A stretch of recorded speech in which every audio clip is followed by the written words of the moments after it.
السلام علیکم. میں ایک کتاب ابھی پڑھ رہا تھا اور اس پہ میں نے ایک واقعہ پڑھا اور وہ واقعہ اتنا زیادہ دل پر اثر کرنے والا تھا کہ مجھ سے رہا نہیں گیا اور میں نے سوچا کہ میں دوستوں کے ساتھ ابھی شیئر کروں.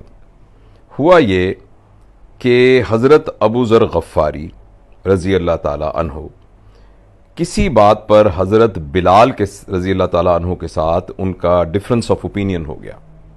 تو اس میں حضرت بلال نے اپنی رائے دی اور بڑے ان کو کہا کہ یہ ایسے بات ہے اور یہ صحیح بات ہے.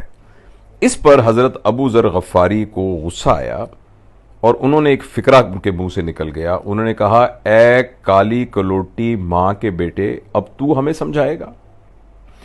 اس طرح کی فریزز جو ہیں وہ عربی زبان میں اس طرح بولی جاتی ہیں.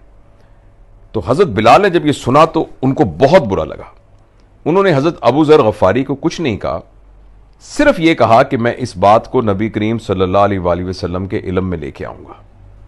اور آپ نے نبی کریم صلی اللہ علیہ وسلم کو بتایا کہ ابو ذر نے مجھے یہ کہا کہ اے کالی کلوٹی ماں کے بیٹے، اب تو ہمیں سمجھائے گا. نبی کریم صلی اللہ علیہ وسلم سے جب حضرت ابو ذر کی ملاقات ہوئی تو نبی کریم صلی اللہ علیہ وسلم نے یہ فرمایا، جس کا مفہوم تھا کہ اے ابو ذر، ابھی بھی تیری جہالت نہیں گئی، تیری جہالت ابھی بھی ختم نہیں ہوئی.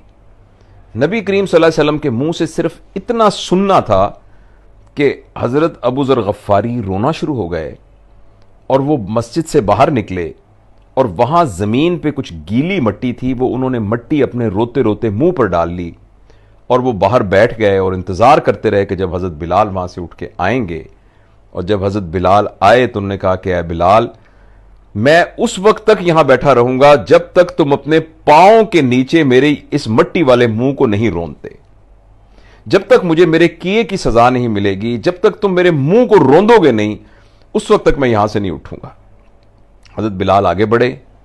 آپ نے اسی حالت میں حضرت ابو ذر کے چہرے کا بوسہ لیا اور ایک بہت تاریخی فکرہ کہا. انہوں نے کہا، بھلا میں ایسے پیر کو اپنے منہ سے کیسے مسل سکتا ہوں جس نے ایک دفعہ بھی اپنے اللہ کے سامنے سجدہ کیا ہو؟ یعنی ایک وہ شخص جو اللہ کا بندہ ہے، اس کی اتنی توقیر ہے. تو میں یہ شیئر کرنا چاہتا تھا کہ یہ ہیں ہمارے اسلاف اور یہ ہیں ہمارے بڑے، اور یہ ہے اخلاقیات کا معیار، اور یہ ہے معذرت کرنے کا معیار اور معافی مانگنے کا معیار اور معاف کر دینے کا ظرف.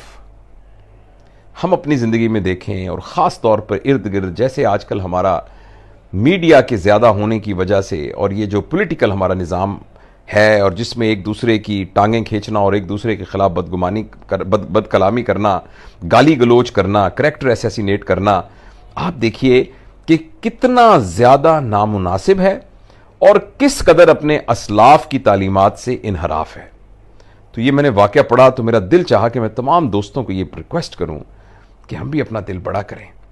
ہم بھی ایک تو گفتگو کرتے وقت احتیاط کریں، ہم وہی ہیں جو کچھ ہم منہ سے نکالتے ہیں، تو ایک تو اس بارے میں بڑا احتیاط کریں. ایسا فکرہ جو کسی کا دل توڑ سکتا ہے، وہی بات جو آپ کہنا چاہتے ہیں بغیر دل توڑے بھی یہ بات اس تک پہنچائی جا سکتی ہے. اور دوسری بات یہ ہے کہ ہمارے اندر معافی مانگنے کا حوصلہ ہونا چاہیے اور ہمارے اندر معاف کر دینے کا حوصلہ ہونا چاہیے.